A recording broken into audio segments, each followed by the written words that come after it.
They greenlit the sequel without a story in mind. They just wanted to equal an unexpected gold mine. They said, oh no, as Heston said, I got to go. These are just some of the facts you ought to know as we go. Beneath the minute of the apes. Beneath the minute of the apes. Beneath the minute of the apes. The only good human is a dead human. Hello and welcome to Minute of the Apes, the daily podcast where we break down every minute of every Planet of the Apes movies 1 minute at a time. I'm Todd, and as always, I've got Richard and Sean sitting here with me at Zeus Comics. Hey guys, let's start this back up again. I'm excited. Beneath the Planet of the Apes. We put the other one behind us, I know. and now we're going beneath it. I know. We've got through one. We've got 8 to go. 8 to go. We're God getting almighty. down and dirty. We're getting beneath and under. So we're going to start things off a little differently than we left Planet of the Apes. We all agreed that what we wanted to do was to cut in the actual minute instead of just telling you what it is we We're gonna watched. actually let you hear it. Yeah, and if there are things, if it's all music, you're going to hear all music. If it's a silent beat, you're going to hear silence. And we will do our best to explain that as we go along, but we're going to play the clip. So, Play the minute, so let's go. what do you play say it. about let's play the clip? Let's play the clip. I want you guys to understand this is your daily meditation affirmation for this first little bit here. So just relax, close your eyes, focus on the candle. That's true, yeah. And here we go in 3, 2.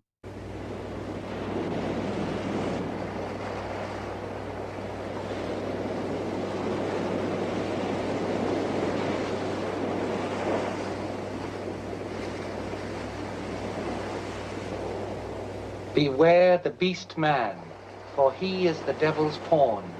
Alone among God's primates, he kills for sport, or lust, or greed.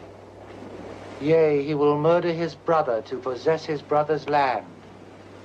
Let him not breed in great numbers, for he will make a desert of his home and yours. Shun him, for he is the harbinger of death.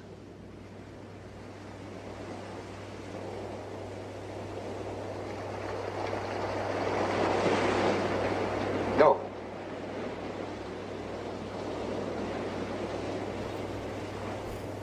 Okay. Well, So there we go. That is was a our- minute played. That is the first minute, and I feel I have a sense of deja vu all over again. So immediately, and it's something I think all three of us questioned. Does repurposed content count as a sequel? I'm trying to think of other movies that have done stuff like this. Godfather, maybe? Did it use any other Yes. footage? I believe they did a little Yeah. bit. I think you're right. Let's go back to something that you mentioned Mhm. during the last minutes of the last movie. Sequels were not common. True. Yes. Planet of the Apes was such a big Well, success. Blockbuster sequels weren't common. I'm sure there were, Well, there Abbott were- Costello meets the Wolfman. Okay, Abbott okay, Costello right, correct. Okay. Blockbuster weren't. B movies were. Yeah. B movies were, correct. And so we also didn't have YouTube. We didn't have VHS or DVRs. We didn't have, As it far wasn't, as you know, the government was keeping that stuff away from you for years, man. but it wasn't even quite common for a movie to make it back on television to replay, at least for several years after it kind of moved through its box office.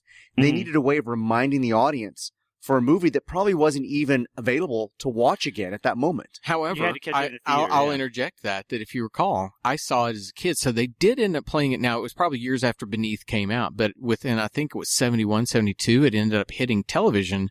So that's a relatively quick turnaround for that era. Yeah, but then again, you're in the same boat where if you didn't see it in the theater and you missed it on television, you kind of missed it. Okay, but let me ask this question. Who is buying a ticket and walking in the door, sitting down with their popcorn and their loved one next to them to watch a movie called Beneath the Planet of the Apes that didn't see the didn't original, watch the The first Planet of one. the Apes? All right, so let's. Who knows? I mean, who went to go see Empire Strikes Back without seeing Star Wars? They I were don't know. fools. So before we get into the kind of replay of what's happening, Mm-hmm. I would just like to mention we start off with introduction to the studio, 20th Century Fox. Yeah. Mhm. And we Oh, start yeah, off with well, I very, guess very. our first minute. We even forgot about this. Our first minute starts with the 20th Century Fox logo and ends with Taylor calling Nova. Right. There we go. Hey, But we spend a good 42 seconds watching the beach and the ocean? Yes, I timed it. Before we hear the voiceover by Cornelius, we have 15 seconds of nothing but rolling waves. I was like, well, now I got to go pee. I just had my giant Coke, and they're showing me water. I mean, it was very lulling. It was not. It was not the start of a giant blockbuster film with explosions or. What it does do very well is it does, and I'm at least with the foresight of obviously we're replaying the end of the film. It does set the tone. Yeah. That we know you're in an atomic wasteland. We know what you're up against. We know that there's something behind you. So it sets that tone and it reminds. Do we? I mean, it's a beach. It's a very calm beach. It's not. Okay. Now, it evokes enough of that original feeling, there, but I don't think at this moment we're still on the beach. Yeah, if you were we are still on the beach, and as I said, I'm looking ahead into form. I'm only trying to say it's almost like when I'm not a chef, but I know that a lot of the great chefs of the world will put something out on the plate to set your palate before they bring the next thing. It almost feels like that palate setter. That they're just trying to put you back into this land to say, this is where we are. Remember, Taylor was leaving and they were all telling him he was a fool and all these kind of things. I think it's just that. Yeah. Well, the movie starts off with kind of a warning, right? I mean, we have 15 seconds of the kind of the lulling waves.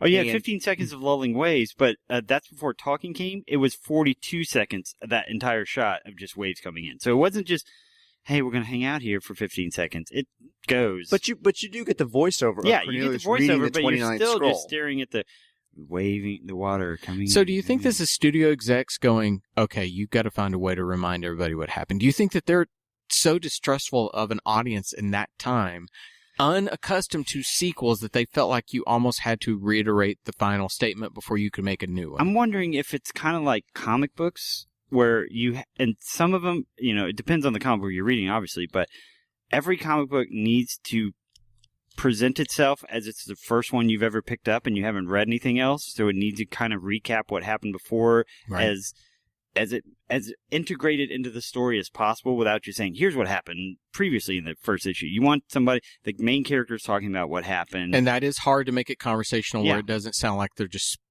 spewing out information. Yeah. What we launch into, though, is basically the ending of the old movie about how, Cold War man kind of basically destroyed himself. Yeah. Right. And they're using the 29th scroll to set up the fact that man is destructive, man is terrible, man did this to himself. You know the ending of the movie, but let's remind you where this is going to go because man is awful. So I think maybe the most interesting thing is how did they get there? I mean the creators of this film. How did they decide to get there? How did they get to this point? So when you look at how successful the original film was, and they all started freaking out saying, we got to make the apes go on. So what I found, and Richard, I know I saw some of your notes there too, you may have some on this, that the producers considered several treatments from both Serling and Bull. Correct. Then they eventually hired Paul Dinn. I would wonder what that Serling treatment for a sequel would have been. Well, as a matter of fact, I've got some of that, Sean. Okay. Let's go first off to Bull. Bull did a treatment called Planet of Men, which featured a messianic Taylor 14 years after the original.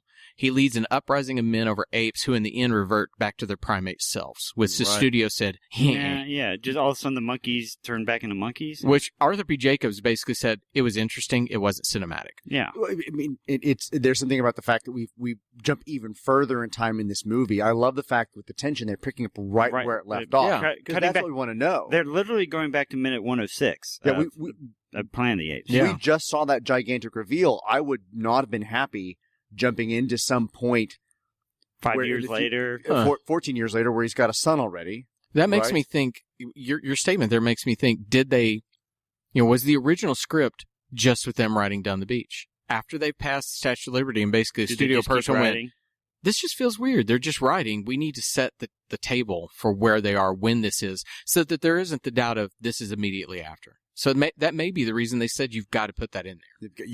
The recap, the recut of everything that was going on.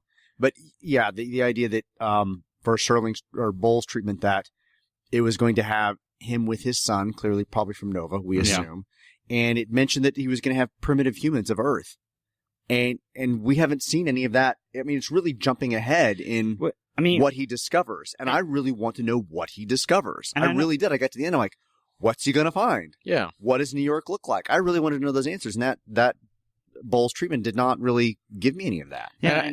And I think, and I'm sorry, Sean, I think, that, you think of it, this man was a writer. He was not a screenplay writer. He did not understand that simple cinematic idea that if you've just had this set up, you've got to pay it off. You can't. Now, either that or if you jump ahead, it's got to be immediately they're living like in a dilapidated part of New York somewhere with just melted crap everywhere. No, it's got to be something like that. No, I'm not I haven't read his entire catalog, but just going through the listing of books, it wasn't like he did sequels like we do today, where we have like novelists that kind of do several books in a series. He didn't come back to Planet of the Apes to write a sequel to it. So he is having he told his story and he was done, yeah. Right, and all of his books appear to have been that way, where he just wrote a book and then it was done and he went on to some other concept. I'm sorry. Go ahead. No, I was just trying to think about what the movie would have been like, because they, with Taylor and has a kid with Nova and stuff, because they never, in these movies, obviously, I'm assuming, I don't know in the original Planet of the Apes lore, but in the rebooted ones, they give you a reason why the humans can't talk and they're kind of dumbed down a little bit. I'm be interested to know, Taylor has a kid with Nova. Is that kid smart? Does it get the genes from her? Does it get the genes from him? What happens there with that? I swear I read somewhere, and it was not in the research for this, that they did toy with that idea that he would have inherited Taylor's genes. He would have some of that. But, I mean, how do you introduce at this point? If you don't go back and set the table with the end of the first film, how the hell do you especially introduce that she's pregnant? Does she stop over to have morning sickness right off the back of the horse? So she's just rubbing her belly all the time. That second portion of his treatment where he leads an uprising, and it causes the apes to regress. Right. Why would it cause it? It doesn't make any sense at all. And particularly because in his original book, they were futuristic. Right. How would you suddenly regress unless they became warlike like man? Maybe. And I think that lent itself into a lot of what I read today, was that the studio and the writers, including Serling, were all looking for a big twist again, a big something. And eventually, and I've got more in this, to come, that the studio said, stop trying to twist. When you try it, you can't do it when you're looking for it. When you're forcing now, it. Yeah. Do you have Serling's? I don't have Serling's. If you have that, go ahead. So in Serling's, he had multiple ideas that he was kind of going with. They primarily involved Taylor finding kind of older technology to wage war against the ape society. Okay. Right. There was was even one where Taylor and Nova would board a spaceship and go travel further into the future. And then the lizards are. But I think that actually he had the opportunity in one of the treatments to get on that spaceship and travel back to his time, and he decided to stay. I mean, they even tried that kind of thing.